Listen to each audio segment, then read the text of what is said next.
langsung aja sebagai contoh misalnya ini ya, itu Iya. ada kursi misalnya, Iya, betul. ya, ada kursi. Terus di sana kan ada box itu ya, ada 5. Itu berarti maksudnya nanti Pilihan. disediakan pilihan gitu ya. Iya, betul, Pak. Oke, misalnya entah itu kursiun, maktabun dan seterusnya itu. Nah, maksudnya gini, apa yang membuat bahwa siswa A itu lebih unggul dibanding dengan siswa B di dalam bermain game, ya. Sehingga dia memiliki kompetensi sudah paham betul. Kalau di sini ada yang dia sebagai contoh misalnya, oh parameternya adalah benar, oke itu yang pertama harus benar. Benar pada saat kapan? Pada saat pilihan pertama misalnya. Jadi dia sama sekali tidak memilih yang salah. Berarti kan dia paham. Terus kemudian kalaupun misalnya ada yang sama-sama benar, yang lebih memiliki nilai lebih lagi itu adalah yang tercepat misalnya. Ini contoh saja ya. Oh, iya. Oke, jadi berarti ada parameter di samping benar, dia harus yang dia adalah yang tercepat. Artinya apa? Berarti dia sudah benar-benar apa ya? Bahasa Jawanya ngelontok lah ya. Iya. Jadi siswa Iya. yang ngelontok itu lebih ibaratnya kan lebih performance-nya itu lebih tinggi daripada siswa yang dia hafal tapi saya rodok mikir, gitu. Nah, Iya. tapi iku yang saya rodok mikir tapi akhirnya bener di pilihan yang pertama itu masih lebih baik daripada siswa sing salah dulu misalnya. Nah, dia melakukan satu kesalahan, itu masih lebih baik daripada dia melakukan 2 kesalahan dan seterusnya dan seterusnya. Oh. Pertanyaannya, mencatat itu enggak nanti, game-nya? Oh, iya. Sampai ke situ enggak gitu loh? Iya, iya. Sebagaimana yang, topik penelitian pernah Pak Afif sampaikan Heeh, itu waktu itu aku kan. apa yang tak tanyakan itu mesti yang apa yang terpikirkan olehku yang tak kerjakan, masalahnya gitu. Iya, betul. Jadi Soalnya waktu begini, itu saya juga jadi terpikir, Pak, iya, berarti hal seperti itu harus harus semua, mereka jawab benar, salah, berapa lama, jawab salah itu berapa lama, jawab benar itu berapa lama, harus eee, juga. maksud saya kayak gitu, kalau Oh, iya. bisa disiapkan dari awal jadi tool ini tidak hanya sekedar nanti melihat pre dan post test-nya, oh dampaknya seperti apa, tapi mulai dipikirkan juga mulai dari sekarang kira-kira dari sisi game-nya nanti itu, eee, kompetensinya apa yang di ini gitu, dalam game-nya itu sendiri. Iya, siap.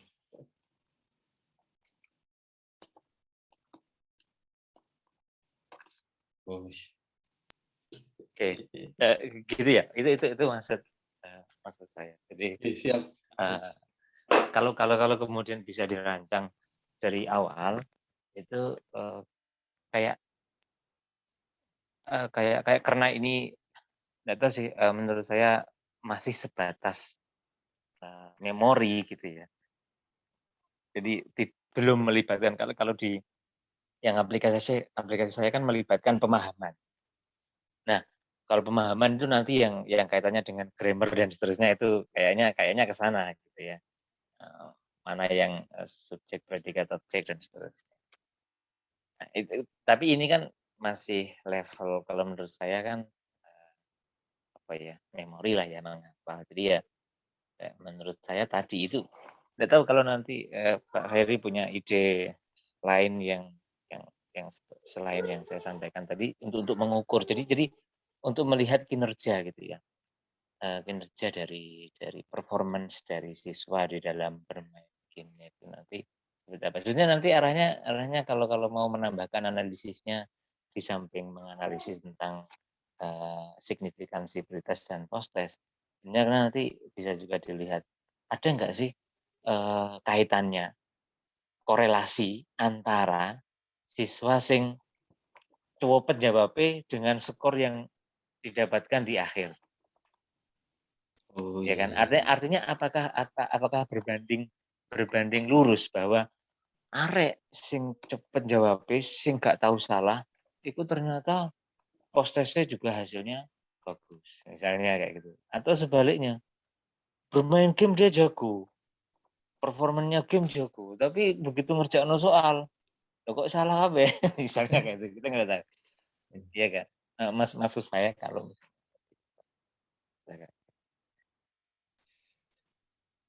Sip, sip. ini sekedar apa nggak tahu apakah mungkin yang tahu rancangan game lebih detailnya Pak Khairi jadi bisa menambahkan apalagi variabel-variabel yang sekiranya bisa itu tadi kaitannya dengan kompetensi. Siap. Siap, Pak. Terima kasih. Ya, ya. Terima kasih Biasa. atas masukannya.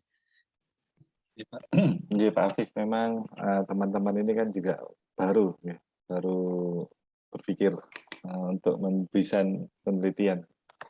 Jadi masukan Ya maksudku Pak Afif sangat sekalian bagus, maksudnya sangat bagus gitu. sekalian jadi sekalian ngoding gitu kan maksudnya Iya. sekalian ngerjakan sekalian aja untuk record Menyediakan itu ya. menyediakan saja enggak perlu diolah dulu datanya Iya. paling ya cuma Belakangan aja nanti. atau belakangan itu sepenting kan goalnya di sini pre dan post test tadi oke gitu goalnya di situ ini pokoknya gue disimpan aja datanya Iya, log wis data. urusane ya kan kok bisa jadi Paper paper yang lain. kedua paper ketiga paper kayak gitu loh Iya. bisa digawe skim penelitian selanjutnya gitu. Iya. Sip, sip, sip, sip. Itu matur nuwun. Prof. Terima kasih, Pak. Ada lagi yang Pak Titik mungkin atau Prof. Cahya, Pak Cahya. Pak Prima. Sorry. Mau dulang, telat. Iya, Kak. Apa? Oh, Sidone Unity aja. Iya, nggak tahu ada Oh. Unity. Enggak apa.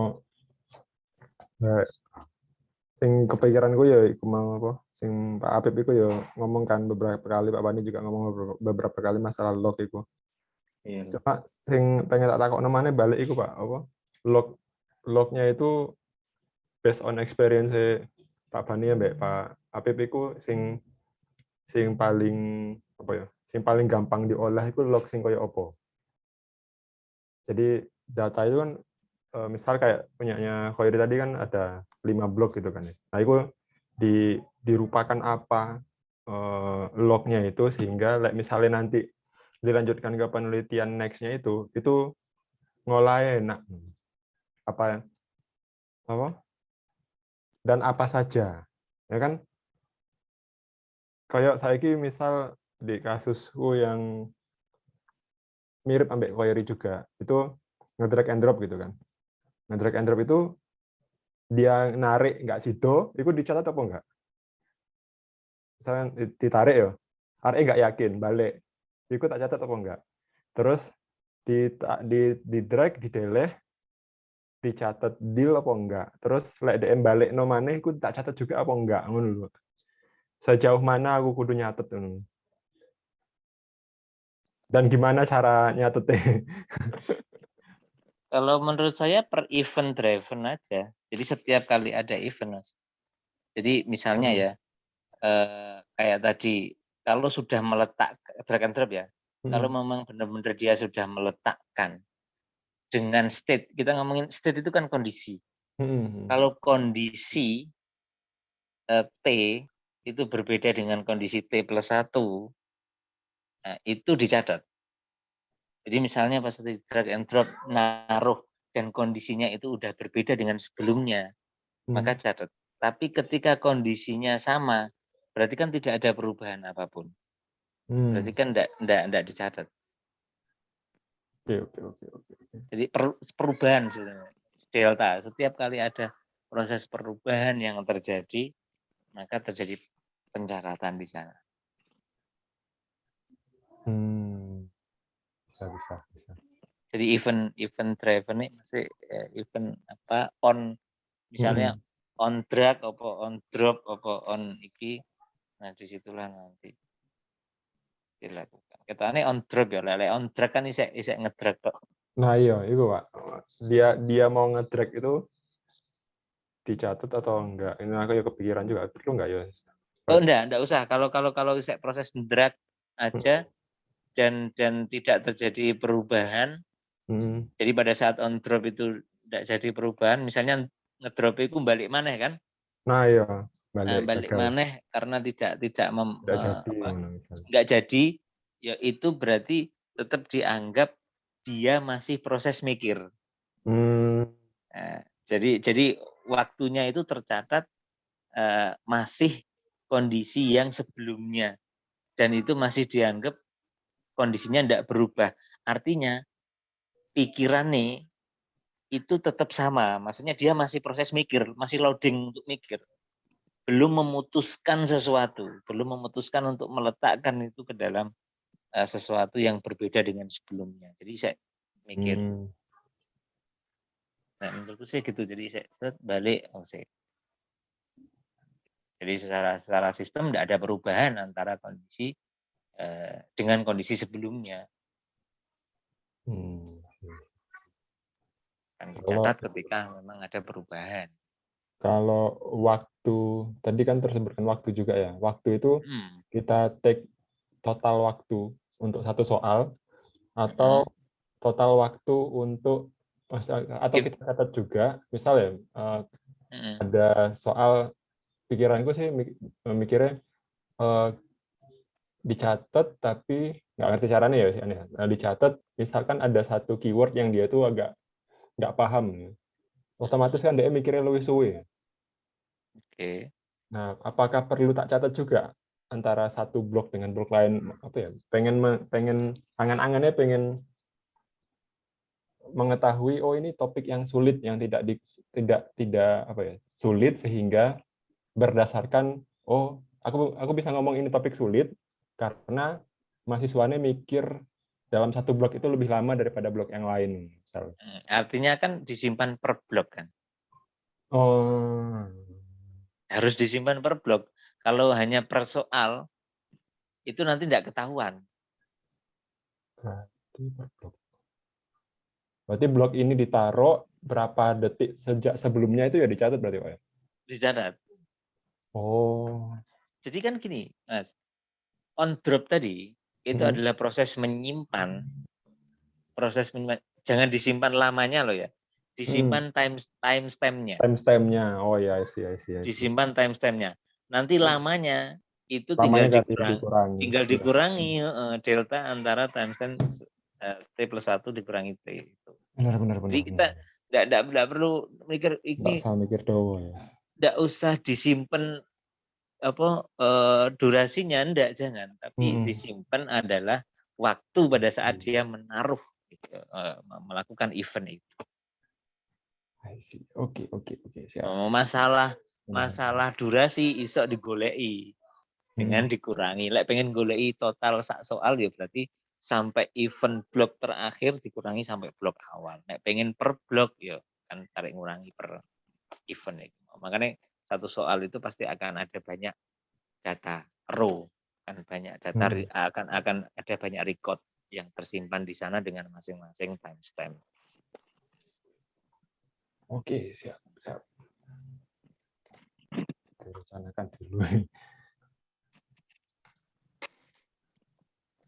Saya guru ngerti sih nanti yang aplikasinya Mas Rumah seperti apa kan the next ya kayak tadi. Iya, minggu harap. Oke. Ya jadi sama dengan Pak Khairi tadi. Jadi setiap kali event milih ya taruhlah misalnya nah itu kan nggak drag and drop kan, tinggal klik aja kan. Pak Khairi kan. Tinggal klik aja, setiap kali klik itulah yang disimpan. Jawabannya nek bener ya berarti otomatis bener.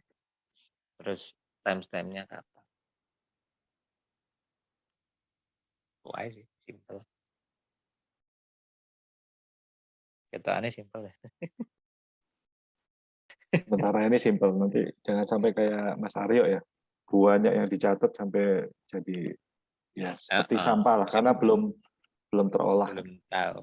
Betul. Nah, makanya kenapa tadi, Bro, kenapa dari awal ini saya sampaikan, sebetulnya Definisi. kita mau apa sih kalau kayak ya itu memang idealnya ya kalau kita udah tahu ya. Tapi memang kasusnya Mas Aryo mungkin belum tahu mau dianalisis Baik. apa, coba adat kabeh. Kalau ini sih gambaran saya yaitu tadi mengukur performa siswa itu dari kecepatan sama bener salahnya. Ikut tok ae sih. Jadi bener salahnya dicatat. Jadi di dalam soal itu salah piro, salah nol apa salah piro. Terus waktune iku ae sih. Itu pengembangan berikutnya Pak Khairi, masih banyak nanti. Iya Pak, iya Pak. Untuk pengolahan data nanti bisa kerjasama dengan Pak Afif. Beliau sangat-sangat antusias dengan data mining. Nanti juga saya sama Pak. Untuk pengolahan data ini sudah langsung saya lengserkan ke Pak Afif. Jadi ya bersama. Oke, siap. Ya pun langsung aja ya ke saya berikutnya. Dan saya ulangi, ya enggak normal.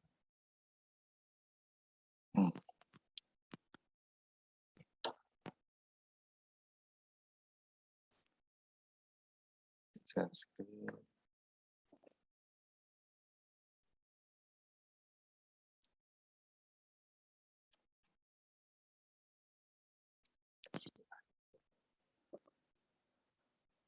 Oke, Assalamualaikum warahmatullahi wabarakatuh. Selamat malam.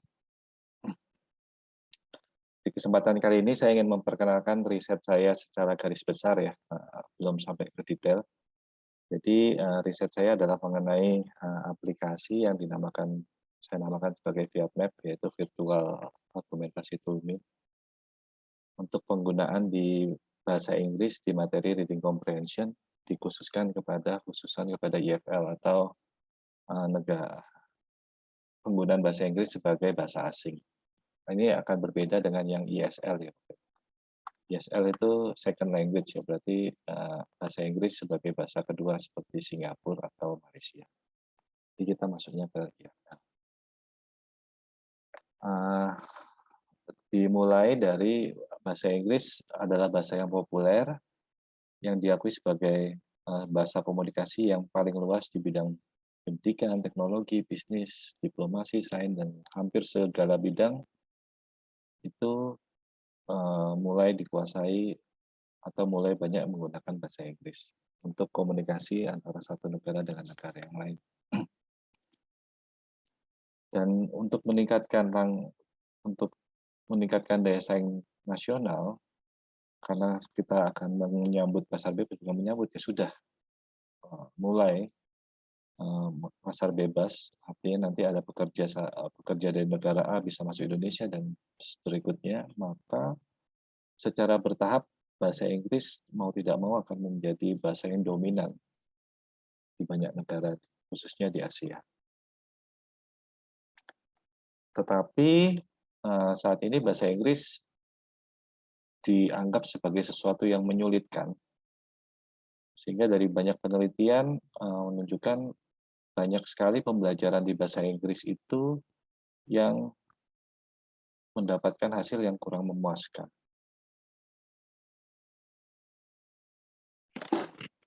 Terus kalau kita spesifikkan lagi, di dalam bahasa Inggris kan ada beberapa cluster. Salah satunya adalah reading, ada listening, ada writing, dan ada pronunciation. Nah, sekarang reading in English tujuannya adalah kita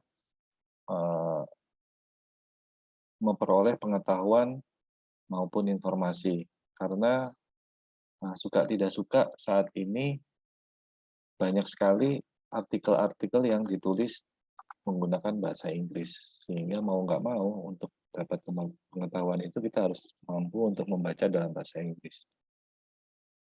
Nah, proses membaca itu sendiri adalah suatu proses yang aktif dan berkesinambungan yang melibatkan antara pembaca dengan bahan bacaan itu sendiri. Jadi ada proses yang bolak-balik ya, atau berkesinambungan untuk membangun makna ataupun informasi. Di dalam proses membaca, pembaca biasanya akan memilih suatu kata-kata yang spesifik dan lantas menghubungkan kata-kata tersebut dengan kata-kata yang lain dengan suatu kejadian, suatu aksi, atau suatu kalimat tertentu, sehingga akan terbangun sebuah model yang akhirnya akan menjadi makna yang harusnya makna yang dibangun oleh pembaca itu sama dengan makna yang coba disampaikan oleh penulis. Jadi ketika kita membaca suatu artikel, harusnya pemahaman yang kita dapatkan itu sama dengan pemahaman yang diinginkan oleh si penulis itu sendiri. Secara teori, ketika kita membaca itu, ternyata manusia menurut Parfetti di dalam proses framework ketika sistem framework membaca. Jadi ketika kita sedang membaca, ternyata ada beberapa unit di dalam otak kita yang bekerja gitu ya. Yang pertama ada dua unit yang bekerja saling berkesinambungan. Yang pertama adalah orthographic unit dan yang kedua adalah phonological unit. Orthographic unit itu adalah unit yang membantu kita untuk bagaimana menulis kata-kata yang kita lihat atau kita dengar. Kira-kira misalkan ada kata-kata write, gitu. Tulisannya gimana dari kata-kata tersebut atau dari sesuatu yang kita dengarkan. Nah, lantas yang kedua adalah phonological unit, itu adalah bagaimana suatu kata tertulis itu terdengar. Jadi ketika kita membaca itu kita mencoba untuk kira-kira ini bunyinya gimana ya. Ketika kita mendengarkan, kita kira-kira menulisnya bagaimana ya. Nah, jadi ini adalah alat atau proses yang pertama yang dilakukan menurut Parfetti ketika kita sedang membaca. Nah, itu dinamakan sebagai orthographic system untuk melakukan pemetaan terhadap phonological ini tadi. Phonological adalah bagaimana kata-kata itu berbunyi atau bagaimana kita menuliskan bunyi dari sebuah kata. Nah, ini adalah tahapan awal untuk dilakukan namanya identifikasi kata atau word identification. Nah, selanjutnya ketika kata-kata itu sudah teridentifikasi, masuk ke tahapan leksikon. Ya, di sini mulai nih kita berpikir artinya apa sih? Terus imbuhannya apa sih, morphological ya, artinya kata dasarnya apa nih? Kata ini bisa berbentuk menjadi kata apa saja. Dinamakan sebagai morfologi. Lantas sintaknya. Ini kira-kira bisa digabungkan dengan kata-kata apa saja. Terus ini padanan katanya apa? Nah, itu akan bermain di proses leksikon ini.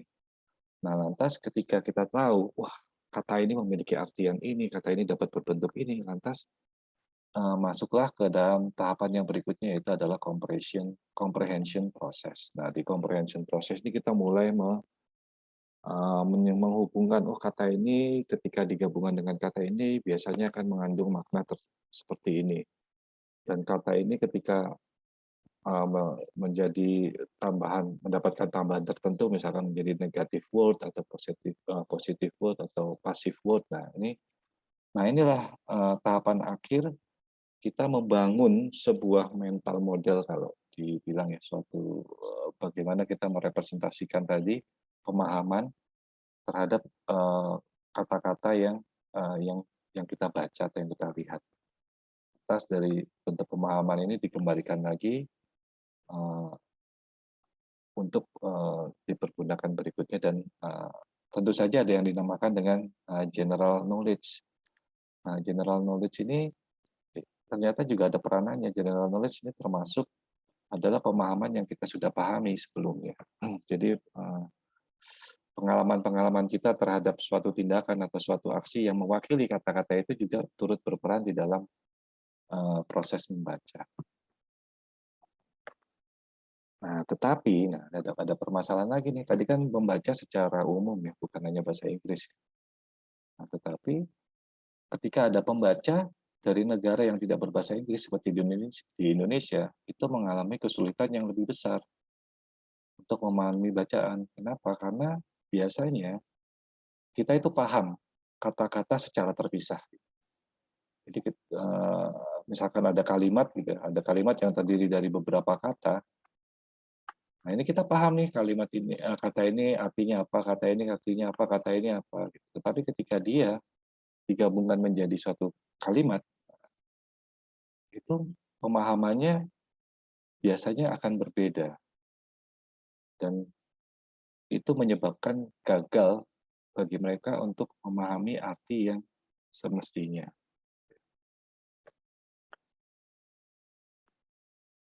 Nah, itu juga salah satu temuan yang ditemui oleh beberapa ilmuwan, ternyata di dalam membaca itu juga ada kaitannya dengan struktur kalimat. Kenapa dengan struktur kalimat? Nah, struktur kalimat itu biasanya dia ditulis dalam bentuk linier, artinya ya suatu frase atau suatu kalimat atau suatu apa namanya?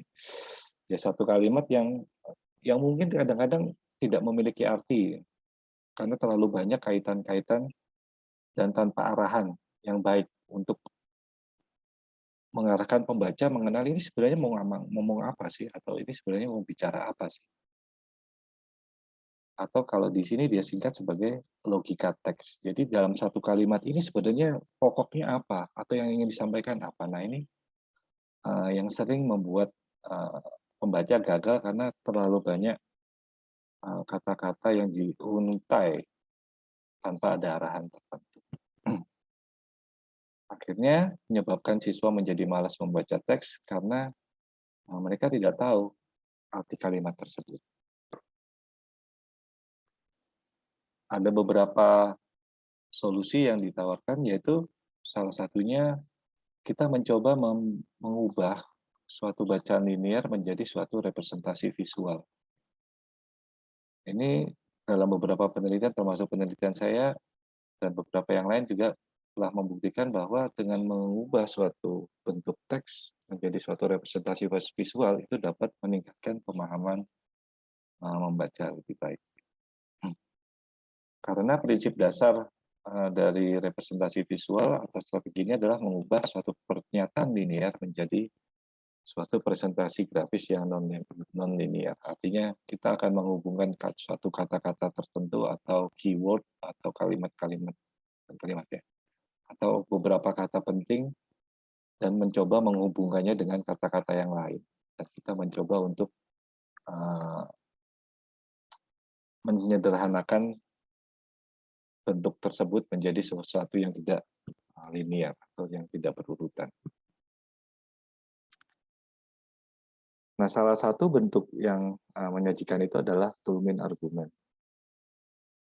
Jadi Toulmin argumen adalah suatu bentuk implementasi strategi grafis yang berdasarkan kepada model argumentasi.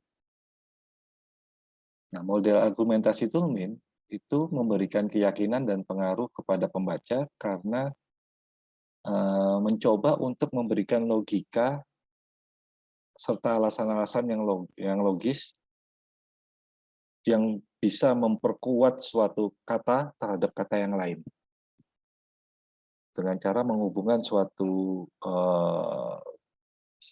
fakta atau sesuatu kata dengan fakta-fakta yang ada. Nah, jadi struktur logika Toulmin secara sederhana itu ada 3 bagian dasar. 3 bagian dasar itu adalah dimulai dari klaim. Nah, klaim ini adalah suatu pernyataan dari penulis atau apapun. Nah, dari pernyataan ini si Toulmin ini minta untuk apa yang menjadi dasar dari pernyataan tersebut. Nah, lantas apa yang menghubungkan antara dasar dengan pernyataan ini? Itu diperkuat oleh Warren. Jadi misalkan klaimnya adalah Harry is a British subject. Kenapa si Harry itu bisa menjadi seorang berkebangsaan Inggris gitu ya? Nah, ground-nya adalah Harry was born in Bermuda. Jadi Harry itu lahirnya di Bermuda. Nah, yang menghubungkan antara Bermuda ini dengan British subject adalah karena warnanya. Setiap manusia atau setiap orang yang lahir di Bermuda akan menjadi British subject. Nah, dengan adanya tambahan ini, harapannya adalah ketika kita membaca suatu kalimat itu dapat lebih kuat dan lebih yakin dan memahami artinya dengan menambahkan ground dan warren. Jadi ada pernyataan seperti ini, si siswanya kita mintakan untuk memilih apa yang menjadi dasar ataupun yang menjadi penghubung atau warren dari sebuah klaim. Tentu saja asal dari ground dan penghubung atau warren ini harus berada di dalam bacaan yang sama. Balik. Nah, jadi aplikasi Vietmap itu mengadopsi tiga model toolbin tadi, yang artinya kita akan memperkuat kepada reasoning atau alasan ya. Di sini kita jabarkan reasoning itu adalah sebagai gabungan dari ground dan warren. Nah, harapannya ketika pembaca membaca sebuah kalimat yang diklaim oleh penulis itu dapat lebih yakin dan lebih memahami atas kalimat tersebut. Dan aplikasi ini juga memiliki struktur selama dia mencoba untuk merangkai atau menjawab itu, selama dia tidak menjawab yang benar, maka dia tidak bisa berpindah ke latihan berikutnya atau pernyataan berikutnya. Jadi ketika dia mau mengerjakan satu latihan ini baru bisa berpindah ke latihan yang lain itu sampai dia mendapatkan formasi yang sesuai.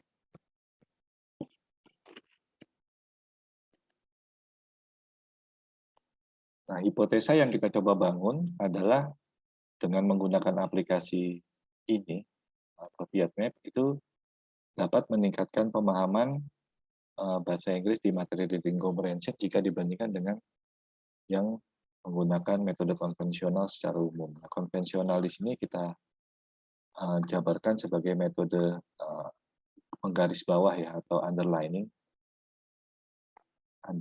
method, di mana setiap kali kita membaca biasanya kita diminta untuk mencari kata-kata atau keyword yang menjadi kata kunci atau yang penting dan hubungannya dengan yang lain. Sehingga dari hipotesa tersebut, rumusan masalah yang kita coba jabarkan adalah apakah pelajar atau siswa yang menggunakan aplikasi ini bisa mendapatkan hasil post-test yang lebih baik jika dibandingkan dengan pelajar yang menggunakan metode underlining. Jadi pemahaman di sini kita representasikan sebagai post-test, sebagai definisi awal, dan lantas kita juga mencoba untuk melihat keterkaitan dari nilai yang didapat antara sebelum dan sesudah eksperimen. Artinya, apakah ada peningkatan dan apakah peningkatan ini memiliki keterkaitan dengan ada atau tidaknya penggunaan aplikasi. Related research saya ada beberapa bagian besar ya. Pertama adalah penelitian saya terdahulu masih menggunakan read English strategi grafis dan masih menggunakan dan juga menggunakan English as foreign language dan juga reading comprehension, tetapi menggunakan tools yang berbeda.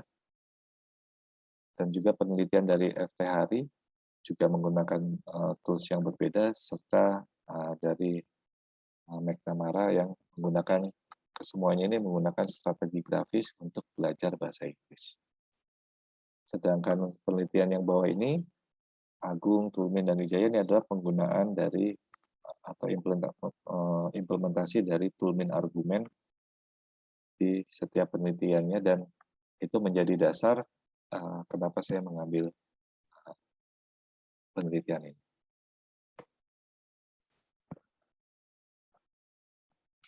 Untuk metodologi penelitiannya sendiri di awal ini, kita mencoba untuk melibatkan mahasiswa tingkat 2 di Polinema, yang rencananya akan kita coba untuk melibatkan 6 kelas, dan 6 kelas ini akan kita bagi menjadi 3 kelompok, di mana 3 kelompok itu terdiri dari 2 kelompok eksperimental, dan yang satu adalah kelompok kontrol. Nah, kenapa ada 2 kelompok eksperimental? Karena nantinya eksperimental pertama adalah kelompok yang akan menggunakan aplikasi sebagai alat bantu. Dan yang eksperimental kedua adalah yang tidak pakai aplikasi tetapi menggunakan argumentasi toolmin secara manual. Jadi di dalam based on paper.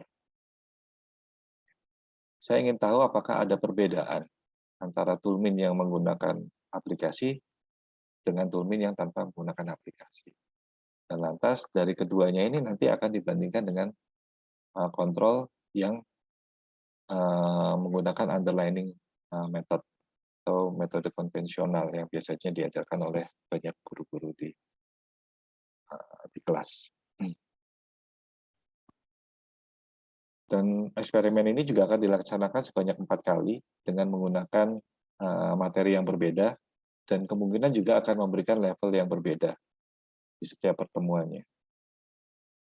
Dan untuk memastikan bahwa kita membagi grup itu secara adil, maka kita harus melakukan pretest dulu untuk memastikan bahwa kelompok-kelompok ini memiliki level yang sama. Sehingga nanti ketika terjadi suatu proses eksperimen, hasil akhirnya ini bisa kita pertanggungjawabkan minimal bahwa kelas-kelas tersebut atau grup-grup tersebut awalnya memiliki hasil yang sama, tapi ketika sudah di treatment, harapannya hasilnya berbeda, dan itu ada kita bisa ukur perbedaan.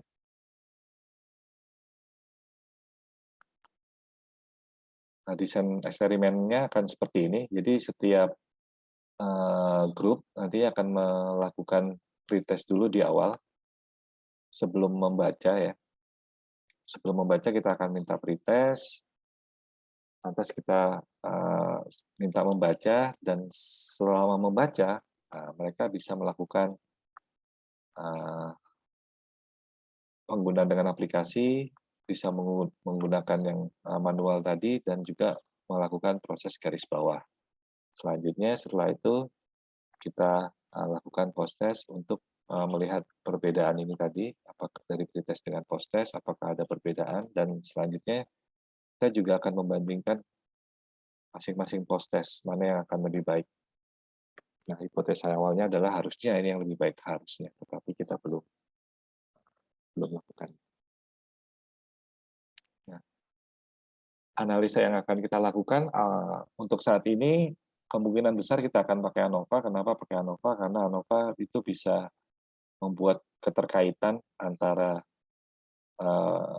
satu titik dengan titik yang lain. Kenapa dia berbeda, dan kalau berbeda, seberapa signifikan itu bisa kita ukur dengan ANOVA. Selain itu juga, ANOVA itu dapat menghitung satu grup yang memiliki member yang tidak sama antara grup yang lain.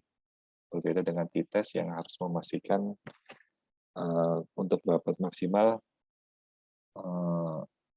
idealnya harus sama jumlah member yang diuji. Nah, selanjutnya, proses berikutnya adalah setelah dari ANOVA ini, kita akan bandingkan dengan pairwise comparison. Harapannya untuk memberikan perbandingan mana yang lebih baik antara ketiga grup yang kita definisikan di awal. Terima kasih. Demikian presentasi dari saya. Jika ada yang ingin memberikan masukan, sangat-sangat diharapkan. Jika ada yang ingin ditanyakan, silakan. Jika ada yang ingin menyanggah juga, silakan.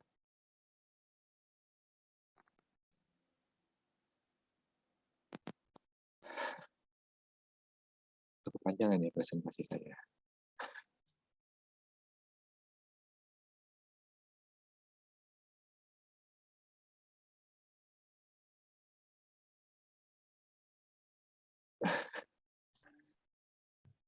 Pak, 20 apa, Pak? menit lah.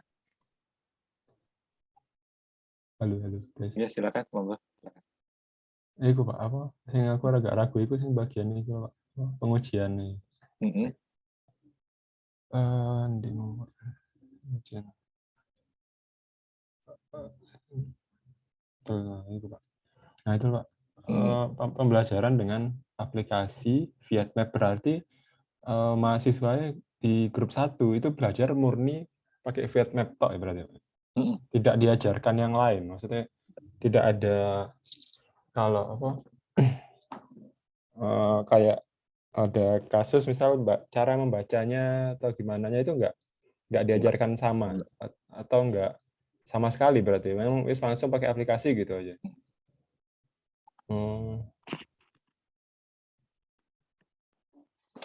Oh, maksudnya aneh ya, perkenalan ya, Toolmin argumen itu bagaimana gitu ya? Nah, iya sing kayak ngono iku. Itu nggak dilelpokno berarti. Ya, maksud itu dimasukkan tetapi tidak di dalam ini ya. Memperkenalkan mereka dengan metode Toolmin ya. Itu di luar kelompok ini. Terus yang garis bawah ini berarti ya nggak pakai Toolmin tapi garis bawah kan atau? Sorry, kalau yang ini garis bawah. Garis bawah bukan Toolmin ya, kayak kita baca itu biasanya dulu kan kata-kata penting itu underline. Kan underlining. Metode konvensional yang umum kan ini underlining.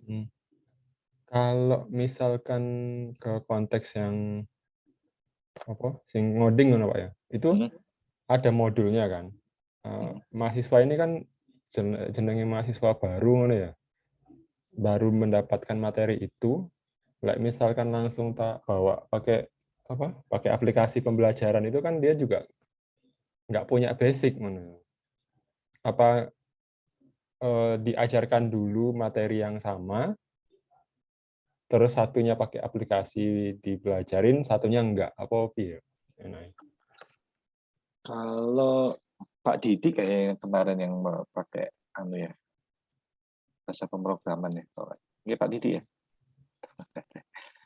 Tapi setahu saya ya kalau pemrograman Pak Plim ya, itu biasanya mereka diajarkan dulu bagaimana pemrograman. Nah, atas aplikasinya itu adalah fasilitas mereka untuk latihan. Jadi latihan ya untuk mencoba berbagai macam cara ya latihan. Nah, lantas dari hasil latihan itu apa hasilnya kan gitu biasanya.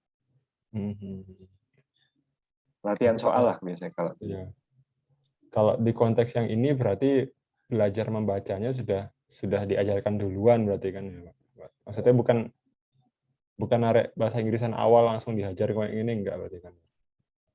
Ya, bahasa Inggrisan awal juga nggak apa-apa, Pak Pim. Karena kan ini berbeda dengan pemrograman ya. Pemrograman kan butuh pengetahuan asal dulu gitu. Spesifik sih. Sedangkan kalau membaca kan tidak. Yang penting dia punya kosakata yang kuat gitu misalkan ya. Pemahaman kosakata ya. Lantas dia tinggal membaca, dia bisa paham nggak gitu. Andaikan di dalam penelitian yang lain gitu, saya lupa siapa namanya, bahwa terkadang ada beberapa mahasiswa yang kosakatanya nggak terlalu bagus, tetapi dia memahami ada beberapa yang punya. Ada satu kosakata yang dia paham, dan dia bisa menghubungkan dengan kosakata yang lain, itu bisa membantu gitu, tanpa harus memahami kosakata yang lain. Gitu. Jadi misalkan ada satu kalimat gitu ya, satu kalimat itu punya empat kata gitu ya, 1, 2, 3, 4 gitu ya. Nah, dia hanya paham kalimat kata 2 dan kata 4, tetapi kata 2 dan kata 4 ini dia bisa menggabungkan atau bisa mengkoneksikan atau bisa membuat struktur. Dan ini terbukti dia bisa paham sebagai kalimat gitu.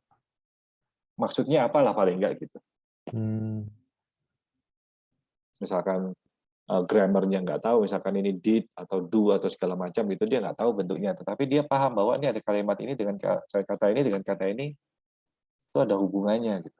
Maksud kalimatnya paham. Tanpa mengindahkan kata-kata yang dia tidak pahami gitu. Nah pada akhirnya ini bisa dia bisa memahami sebagian ya kan, karena kita ketika membuat struktur teks itu kan tidak mengambil semua kata. Kita memanggil kata-kata yang penting. Nah itu yang coba kita adopsi gitu, dengan adanya struktur itu. Oke. Siap. Nah, untuk pemrograman memang treatmentnya agak sedikit berbeda ya. Nah, ya tadi lah karena kan prosesnya berbeda ya. Kalau Pak Didi, insya Allah kalau saya nggak salah dulu Pak Didi itu ya anak-anak disuruh dikasih materi dulu Pak Prim. Penjelasan dulu mengenai ini cara kerjanya apa gitu ya. Lantas diberikan latihan.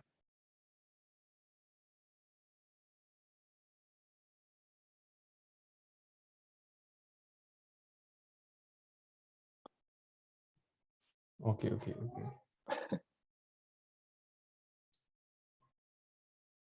Oke, monggo Bapak Ibu. Apa Pak Prim? Ada yang ditanyakan nggak Pak? Assalamualaikum Mas Ando. Oh siap Pak Aryo, Mas Aryo, waalaikumsalam. Maaf baru gabung. Nggak apa-apa, konnichiwa. Sendiri. Hampir kelupaan ya aku. Iya. Sorry mau tanya. Aha. Ini kan kayak risetnya kan membandingkan, karena aku tadi ikutnya di tengah ya, jadi nggak tahu ya. Membandingkan 2 eksperimen grup sama 1 kontrol.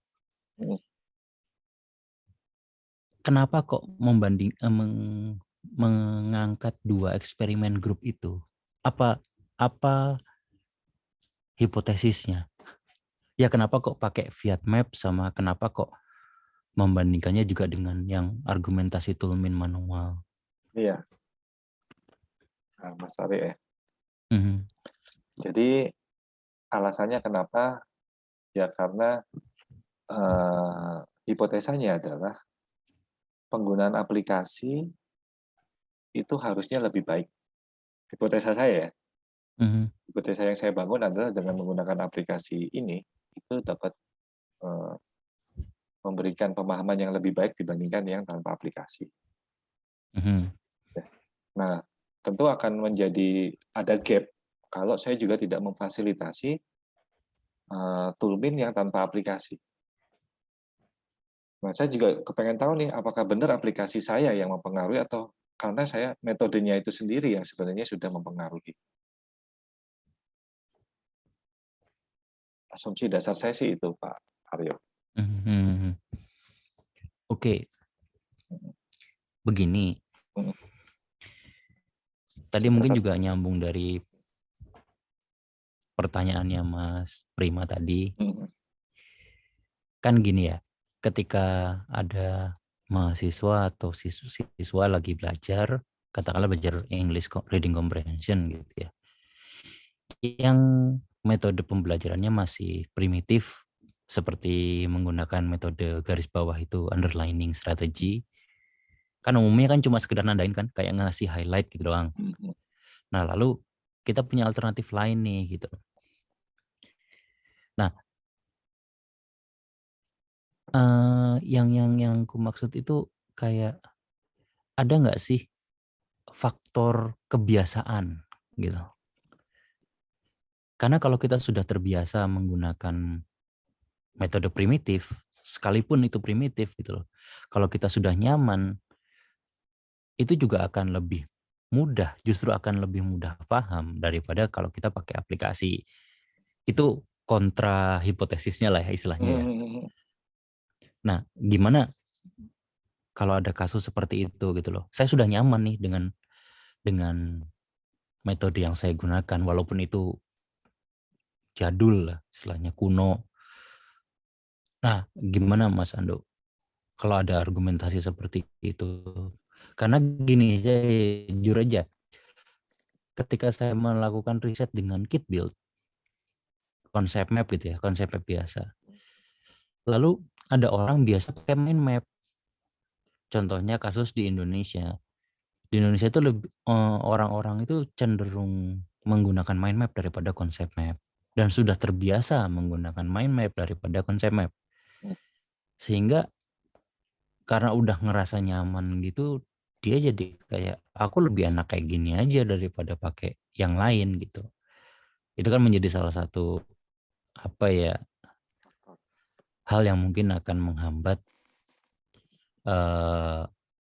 suatu inovasi baru gitu loh. Ya gitu sih, maksudnya saya punya pandangan seperti itu. Gimana? Utamanya hanya masalah kebiasaan biasanya tuh. Karena sudah terbiasa dan nggak mau mencoba yang baru, jadi ya sudah gitu loh. Oke.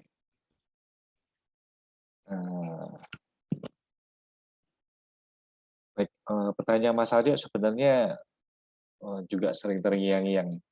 Itu juga menjadi dasar saya kenapa saya membuat tiga grup ini, Mas Aryo. Saya ingin mencari tahu seberapa jauh, seberapa efektif aplikasi yang saya buat termasuk terhadap konsep yang awalnya, gitu ya. Konsep dasarnya yaitu toolmin itu sendiri, gitu. Nah, mengenai kontra hipotesa tadi, yaitu tidak bisa kita pungkiri, tetapi tidak bisa kita pungkiri keberadaannya, tetapi kita juga nggak bisa membuktikan saat ini ya, untuk model eksperimen yang saya desain. Minimal saya belum memiliki hipotesa yang sesuai terhadap pertanyaannya Mas Aryo. Tetapi harapan saya ke depannya mungkin untuk mengakomodasi hipotesa-hipotesa itu, misalkan tadi hipotesanya adalah apakah hipotesanya adalah faktor kebiasaan itu menentukan prestasi atau pemahaman seseorang, gitu ya, kita hipotesanya. Maka research question kita kan jadinya berbeda. Nah, itu cukup menarik ya Mas Aryo. Ya karena faktor kebiasaan, faktor gap teknologi ya, termasuk juga faktor faktor kemampuan itu sendiri, itu sesuatu hal yang sangat menarik untuk diteliti, Mas Aryo. Kalau gitu nanti untuk kedepannya kita berkolaborasi saja gitu untuk menjawab pertanyaan-pertanyaan gitu, Mas Aryo. Jadi menarik juga gitu. Iya sih sebenarnya itu ya setuju sih. Cuma dari dulu tuh saya merasa ganjil ya. Ketika kita menawarkan sebuah solusi yang baru gitu ya. Orang tuh sudah si calon penerima sistem atau penerima metode yang baru tuh udah skeptis duluan gitu loh. Sistem ini bagus apa enggak? Dan itu pun juga menjadi kendala ketika software atau sistem atau metode yang baru itu coba untuk diterapkan di Jepang. Jadi yang ada itu bukan penerimaan dulu gitu loh, malah penolakan dulu. Nah, kalau sudah ditolak di awal gitu, otomatis kayak apa ya? Untuk bisa mengharapkan hasil yang lebih baik itu akan sulit juga gitu loh. Orang sudah negatif dulu gitu. Ya itu aja sih ganjalan jadi saya. PR kita nanti kalau mau kita cari ya, kita harus mulai hipotesa itu. Nanti dibantu sama. Jadi kalau misalkan saran saya sih ya, kalau ada membandingkan antara antara dua grup atau lebih gitu, mungkin ada baiknya dari setiap grup itu sudah ada kebiasaan itu terbentuk dulu. Jadi mereka tidak gagap dalam menggunakan sistemnya, dalam menggunakan metodenya. Jadi jangan pertama kali coba latihan langsung diambil datanya gitu loh. Itu biasanya nggak akan objektif lah. Jadi banyak faktor masih belajarnya itu tadi. Faktor penolakannya, faktor pembiasaannya itu masih belum kuat. Sehingga orang ini sudah biasa pakai ini apa belum gitu. Kalau belum ya atau ya wajar saja ketika nilainya jelek dan seterusnya. Jadi banyak hal yang bisa dibantah gitu loh. Ya. Dari hasil nanti analisisnya. Termasuk demografi ya. Demografi peserta juga harus lebih baik ya. Bukan hanya ya saya juga tadi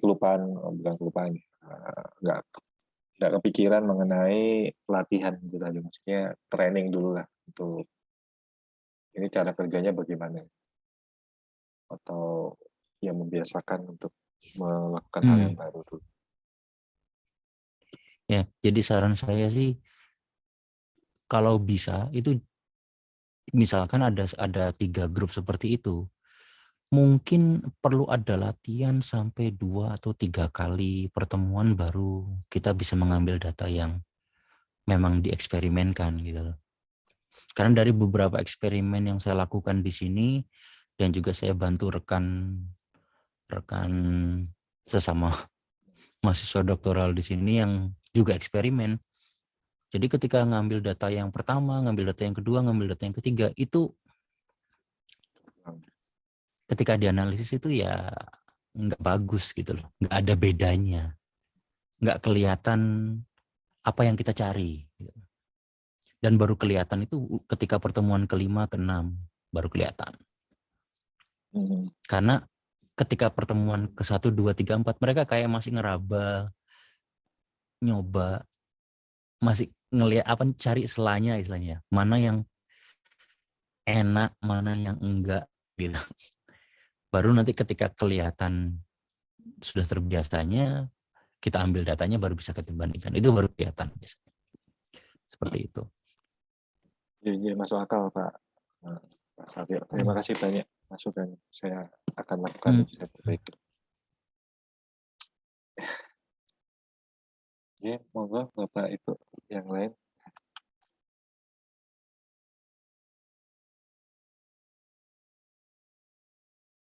Mungkin ada yang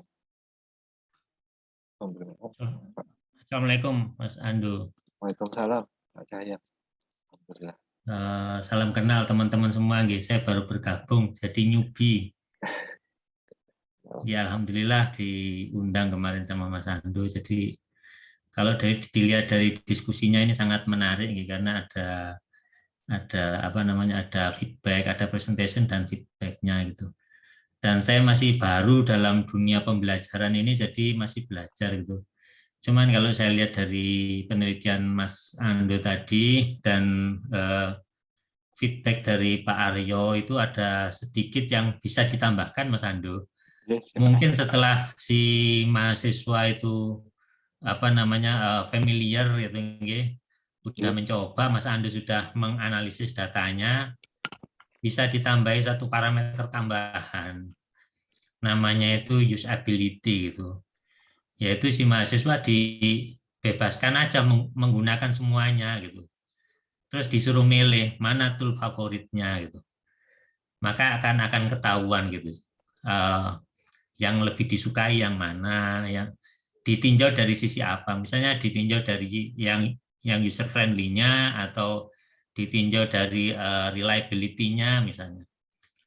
Nah, sehingga dari si data itu menunjukkan sendiri secara objektif kesimpulannya apa.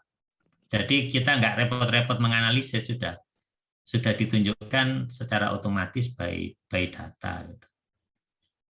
Terus itu tadi saya juga mengikuti dari Pak Hoiri tadi, meskipun terlambat, jadi sangat menarik juga meskipun seperti kata Mas Andi tadi ada gap-gap yang sudah ditunjukkan gitu. Kok tiba-tiba muncul solusi game, timbulnya dari mana, itu kan juga perlu disambungkan. Cuman yang saya perlu garis bawahi itu dulu saat saya sekolah dulu itu ada perdebatan tentang rumuskan masalah itu.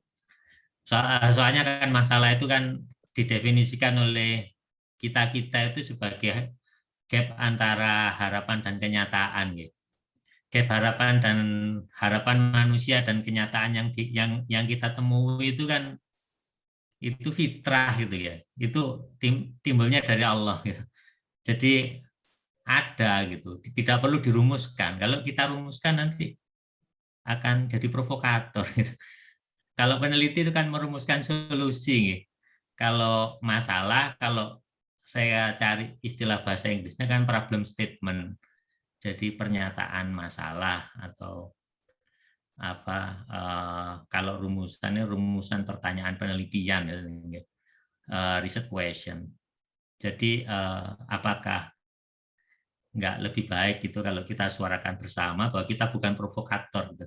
Kita bukan merumuskan masalah, tapi kita menstatekan. Menstatekan itu maksudnya menyatakan secara resmi masalahnya itu seperti apa. Itu saja yang masukan saya. Saya mohon maaf karena newbie ini, jadi masih meraba-raba. Cuman tadi ada yang saya sangat tertarik itu, dengan adanya gambar itu membantu reading comprehension itu. Nah, saya sangat tertarik untuk masuk ke arah situ, Mas Andu, karena memang basic riset saya dari computer vision. Terima kasih banyak. Assalamualaikum warahmatullahi wabarakatuh. Waalaikumsalam. Kami yang terima kasih Pak Cahyo. Artinya semuanya juga masih baru kok Pak Cahyo di sini. Kita sama-sama belajar, jadi nggak nggak usah terlalu formal gitu. Karena kita niatnya belajar semuanya. Jadi apapun masukan pasti akan kita akomodasi dengan baik. Dan betul sekali apa yang dinyatakan Pak Cahyo tadi ya. Saya juga cukup bagus. Dan kita minggu depan masih ada satu slot lagi nih yang mau presentasi mungkin. Ada Pak Prima dengan kurang satu, mungkin monggo ingin daftar mungkin untuk mempresentasikan idenya atau ruang penelitiannya untuk materi minggu depan di jam yang sama, mungkin bisa daftar memperkenalkan risetnya. Pak Rahmat mungkin? Pak Rahmat sudah ya? Belum. Pak Rahmat nggak bisa ya? Pak Didi mungkin, Pak Didi.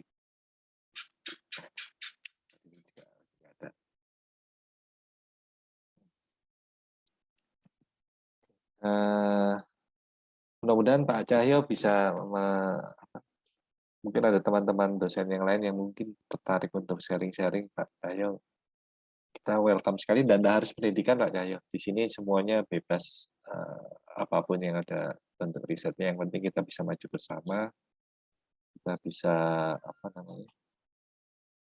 ya bisa meneliti dengan baik. Jadi masukan-masukan teman-teman semua yang punya pengalaman.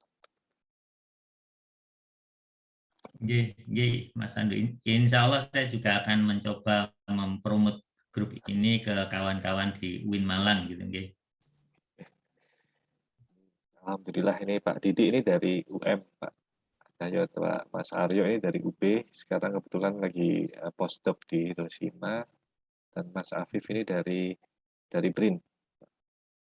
Nah, untuk yang lainnya ini alhamdulillah dari teman-teman di Polinema, Pak. Jadi biar lebih kaya hasanahnya. Ya, salam kenal Pak Cahyo. Sami-sami Pak Afif. Salam kenal. Kalau minggu depan tidak ada yang ngisi slot ya, saya tak maju dari pertemuan ke minggu ketiga ke minggu kedua ya. Oh gitu Pak Afif. Alhamdulillah. Jadi Pak Prima dengan Pak Afif nih untuk minggu depan. Kira-kira enaknya jam berapa ya minggu depannya? Kan minggu depan itu tanggal 31 ya, tahun baruan. Mungkin ada teman-teman yang mau. Kalau saya enggak tahun baruan, jadi saya enggak ada masalah. Ya kan nggak oleh nadi-nadi. Siapa tahu kan untuk keluarga yang lain. Iya. Ya kita. Sementara waktunya sama ya mungkin yang Pak Afif ya, Pak Prima ya, jam 19.30 ya. Oke, siap. Oke. Terus sekarang ini mingguan dah, nggak 2 mingguan. Mingguan Pak Aryo, karena sudah mulai memperkenalkan riset lah. Kalau 2 mingguan kayak kemarin terlalu lama Pak. Gak ngegas tadi. Oh, oke. Mingguan lah. Dan umum kan sudah mulai UAS ya, jadi agak sedikit longgar, bisa agak sedikit ngegas. Kalau Mas Aryo kan ya belum kembali lagi. Nanti merasakan. Riki sih nggarap kerjaane juragan.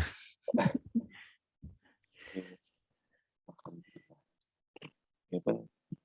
Mungkin gitu aja ya Bapak Ibu. Terima kasih sudah bergabung dan mudah-mudahan tetap istiqomah dan bisa menjadi jalan yang baik bagi kita semua untuk perkembangan diri kita ke depan. Pak Rahmat, silakan Pak Rahmat, angkat tangan itu. Pak Pak Bani. Mungkin pertanyaannya tadi itu kan kalau nggak salah ada yang waran tadi loh Pak. Kenapa Pak? Nah, yang kalau dari segi teks bahasa Inggris gitu ya, atau teks di bidang teks gitu kan, maksudnya itu yang dipelajari di bahasa Inggris itu kan ada banyak nih. Mungkin mulai dari apakah ada dependensi kata, ada keyword extraction itu sendiri, ataupun ada coherence. Nah, dari yang dilakukan oleh Pak Bani ini dikhususkan pada materi tertentu atau secara umum, kalimat secara umum gitu Pak? Kalau saat ini secara umum Pak Rahmat, artinya tidak ada spesifik materi, spesifik materi tertentu tentu saja reading comprehension ya. Tapi kalau spesifik readingnya apa itu enggak ada. Jadi readingnya bisa umum, bisa tentang informatika, bisa tentang yang lain.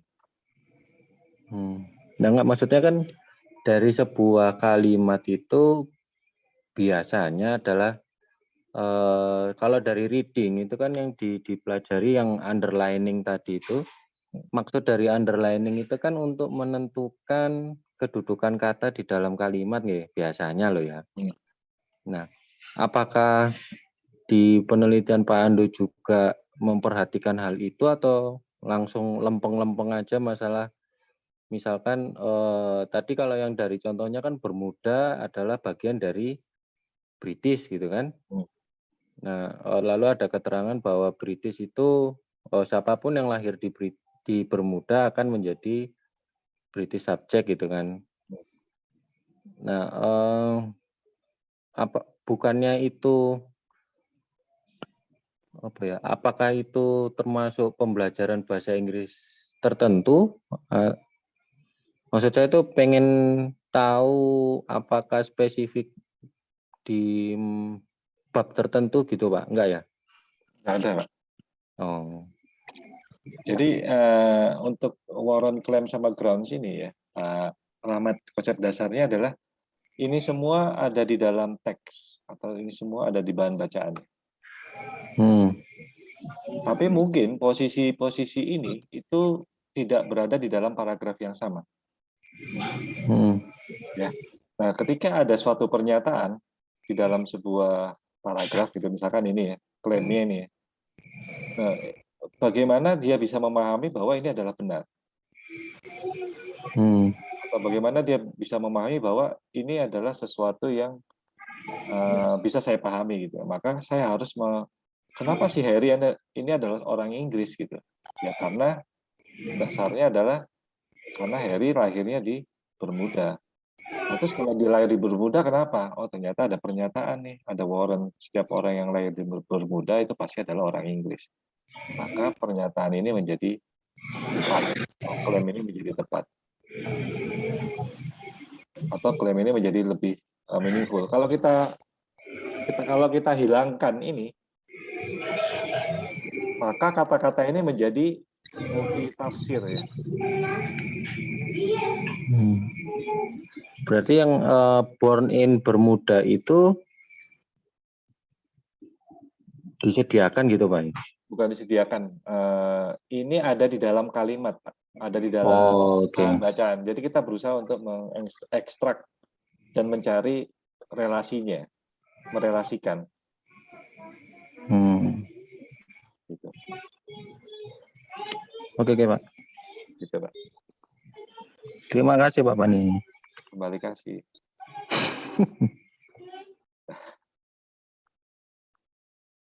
Oke, mungkin ada lagi yang tanyakan, Bapak Ibu. Kalau enggak ada, ya kita akhiri biar enggak panjang-panjang.